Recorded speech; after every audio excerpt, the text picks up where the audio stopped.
Hi friends, எல்லாருக்கும் வணக்கம். நான் ஒரு லாங் வீடியோ ஒன்று போடுவேன். அந்த வீடியோ டைட்டில் இருக்கும் கோவப்படக்கூடாதுன்னு.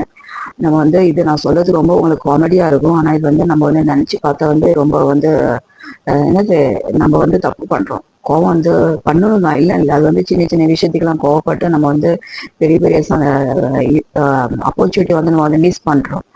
ஸோ கோவம் வரும்போது கொஞ்சம் கூலாக காமாக இருந்தால் அதை பற்றி நம்ம நினச்சி யோசனை பண்ணி இருந்தால நம்ம அதை நம்ம எங்கேயும் நம்ம எந்த ஒரு ஆபத்துலையும் நம்ம சந்திக்க முடியாத அப்படியே நம்ம நல்ல சந்தோஷமா இருக்க முடியும்.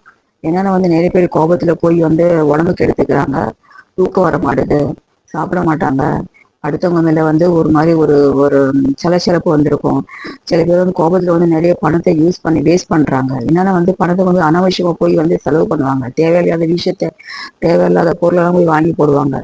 போய் எது நம்மளுக்கு உடம்பு ஒத்துக்காதான் போய் வாங்கி சாப்பிடுவாங்க. ஸோ அதை பத்தி நான் ஒரு லாங் வீடியோ ஒன்று போடுவேன். அந்த வீடியோவை சேர்த்து ஒரு வாய்ஸ் ரெக்கார்டிங் வரும், ஒரு சின்ன சேவிங்ஸ் பத்தி. அந்த வீடியோ கடைசி வரை பாருங்க. எல்லாரும் லைக் பண்ணுங்க, ஷேர் பண்ணுங்க, சப்ஸ்கிரைப் பண்ணுங்க. உங்க கமெண்ட்ஸ் கமெண்ட் பாக்ஸ்ல எனக்கு தெரிவித்துப்படுங்க. அந்த முக்கியமா எல்லாருக்கும் ஒரு ரிக்வெஸ்ட் பண்றேன், என் வீடியோ சப்ஸ்கிரைப் பண்ணுங்க. சைட்ல இருக்க பெல் பட்டனை ப்ரெஸ் பண்ணிட்டு பாருங்க. ஸோ அப்பப்போ நான் போடுற புது புது வீடியோ உங்களுக்கு ஒரு நோட்டிஃபிகேஷன் வரும், நீங்க பார்க்கலாம். Thank you friends.